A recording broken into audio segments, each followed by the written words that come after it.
Yes, sir, we are live. Oh,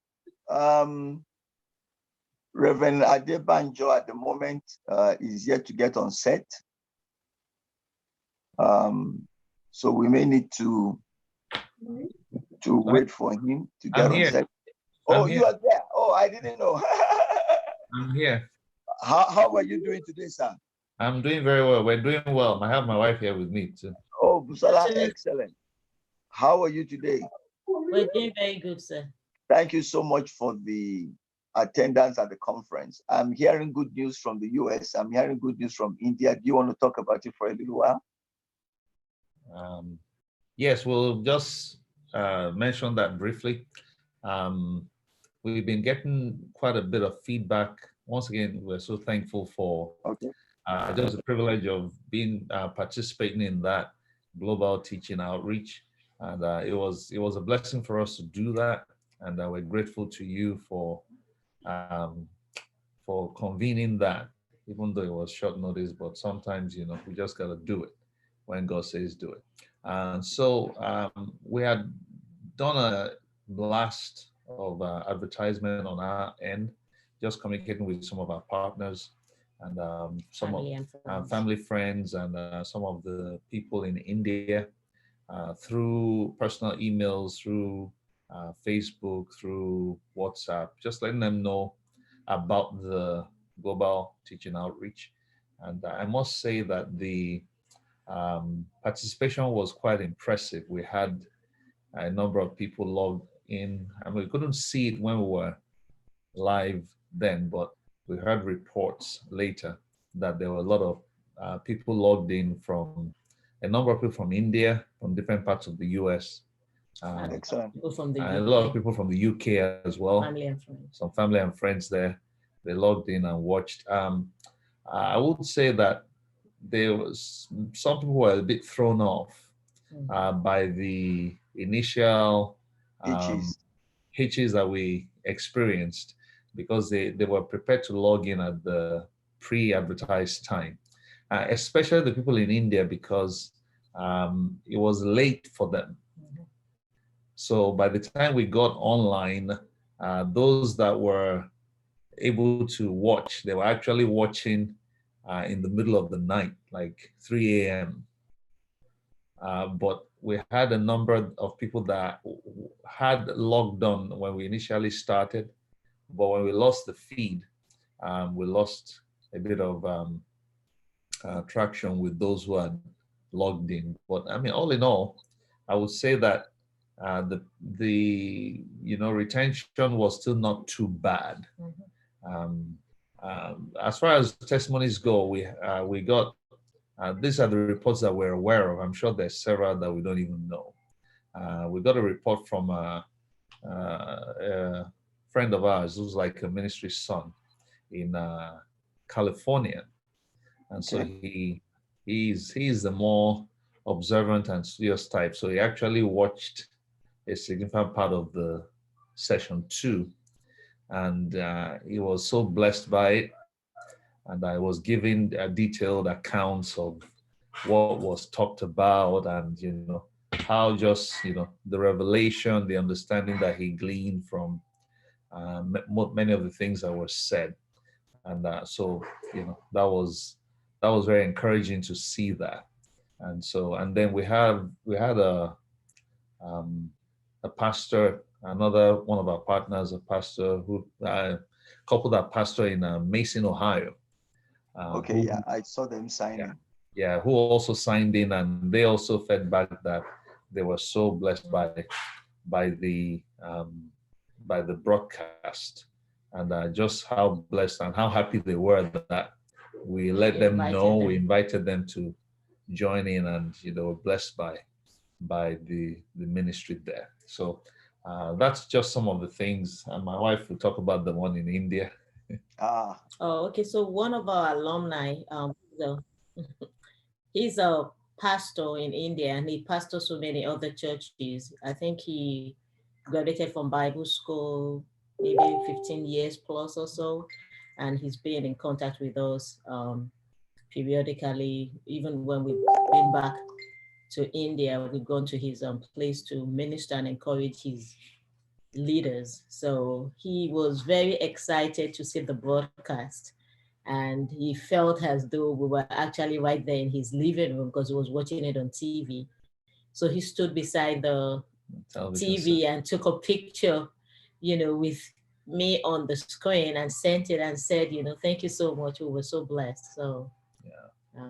So he was able to actually, cast the broadcast onto his television. So yeah. it was live and direct, large in his living room, watching it on TV in his living room there in India. So And I think he got so blessed, and I think he was impacted by the meeting that he decided to have a Zoom meeting himself. a Zoom broadcast for his service. For his service, like a day or the on next that day. Sunday.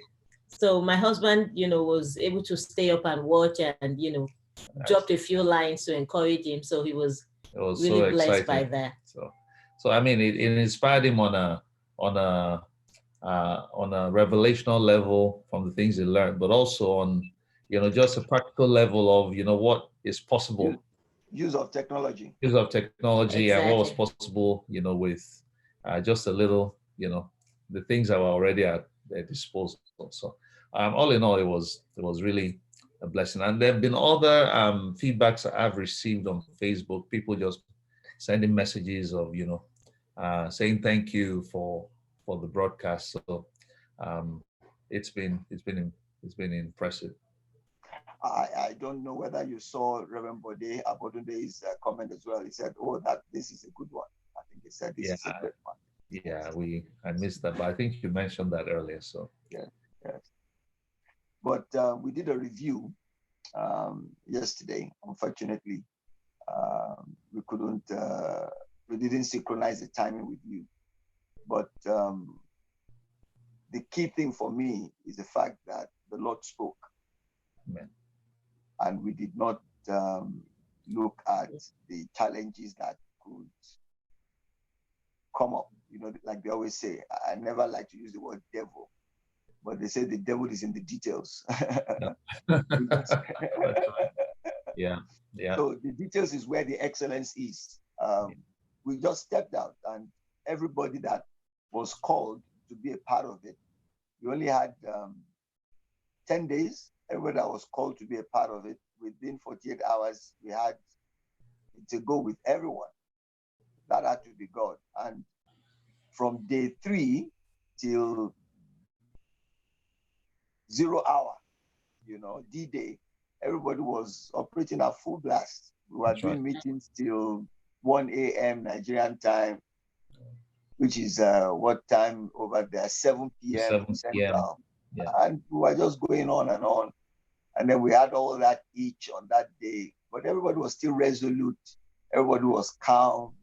Yeah. And at the end of the day, it really turned out well. Incidentally, we all wanted to initially go live, but then we were not too sure about what technology will do on that day in terms of bandwidth. So we started to go pre-recorded.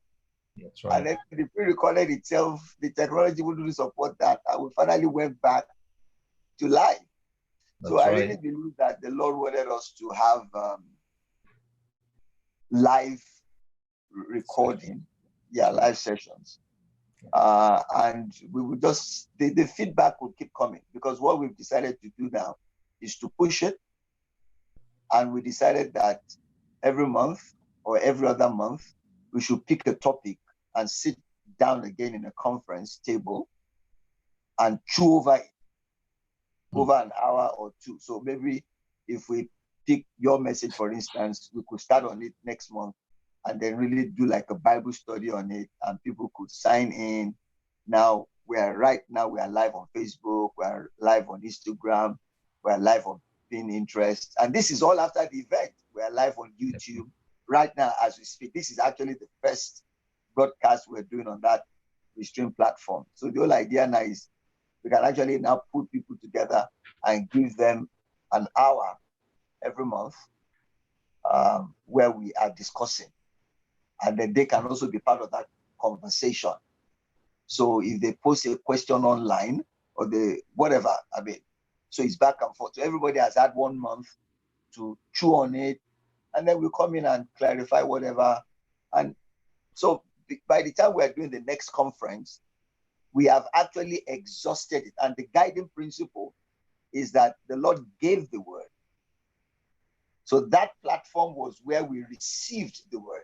Right. Now that we have received the word like Berean Christians, they have to go search the go back scriptures. and review it. Now go back and search the scriptures and break it down up to milk level for those that are milk level, break it down for those that are meat level, break it down for bone level, and draw out applications.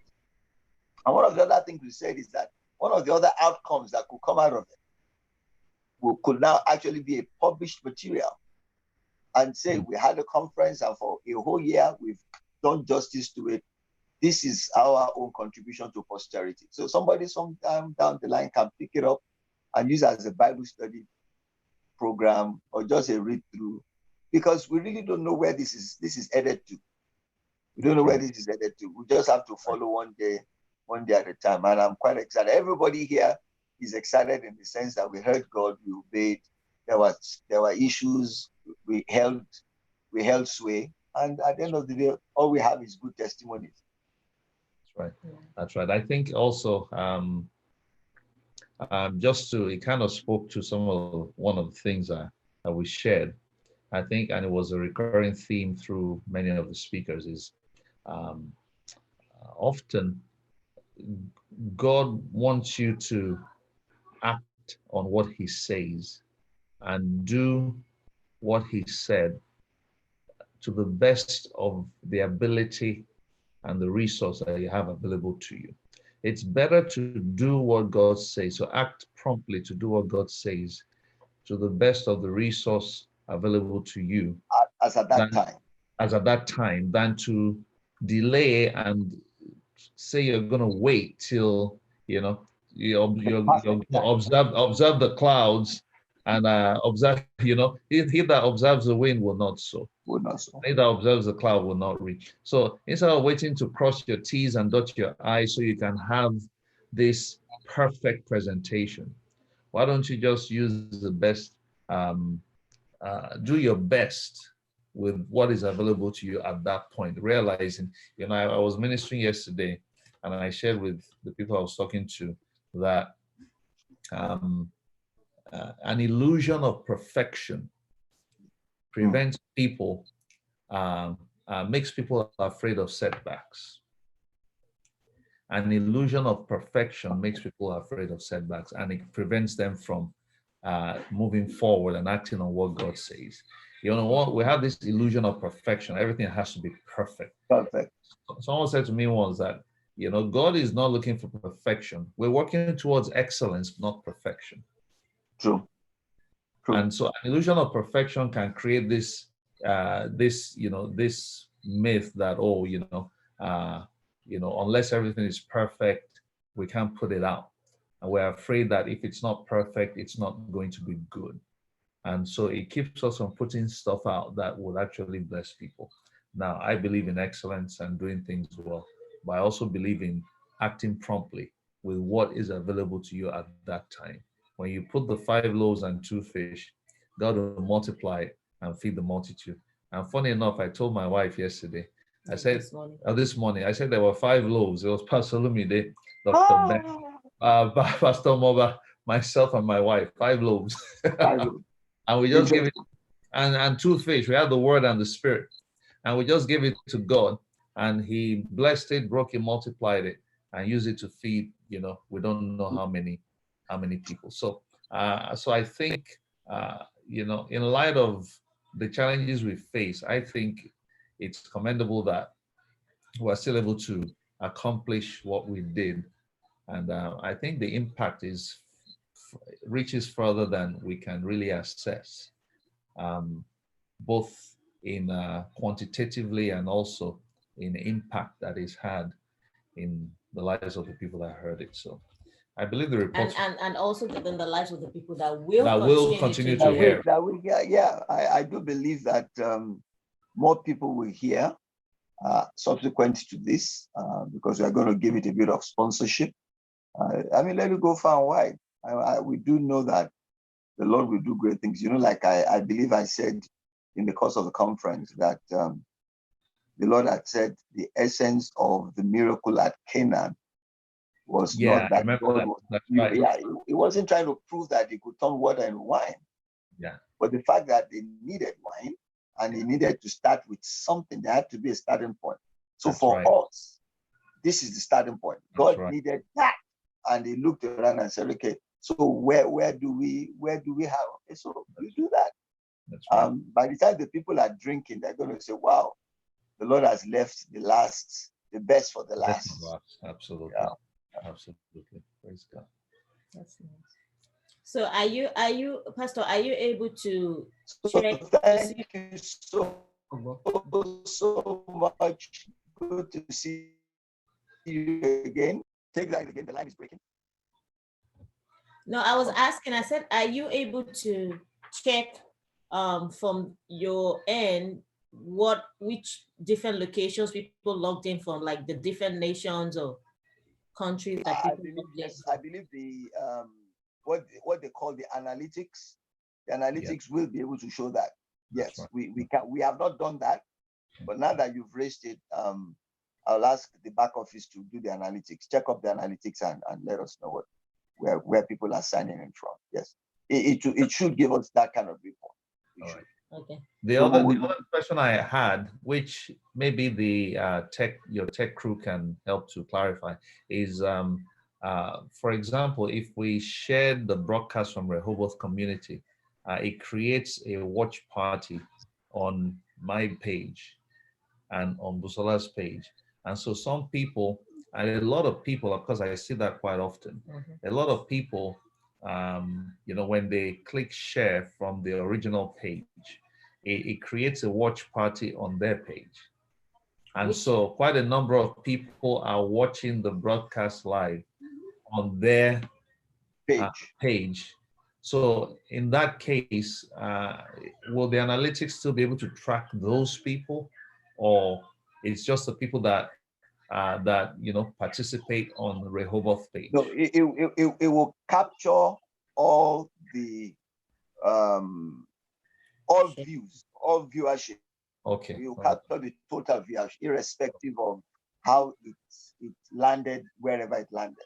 Okay. Sounds good. All right. Because it's just one video that is going out. It's just one yet. So the whole idea of the watch party is to encourage. It's just a face to encourage your friends to tag in along with participate. You. That's right. Recorded in the master. So we will give that information when we meet in the business meeting. Okay, so thank you so much. It's been a wonderful time. The Lord bless you. You look beautiful. Stay beautiful. Thank you. You look good, Pastor. You look good. God bless you. Give our love to Pastor Momi. Thank you. I try. Now, are the boys? I will. Yeah. I was asking. They are fine. Are they in the US or did they come home? No. They are both fully engaged. So they couldn't come home. So they are working out of their houses over there. Okay. But they are fine. Thank you. Our regards to them as well. Cheers. God bless you, Pastor. Good seeing you. Bye-bye. Thank you so much. Back office, you can take us off now.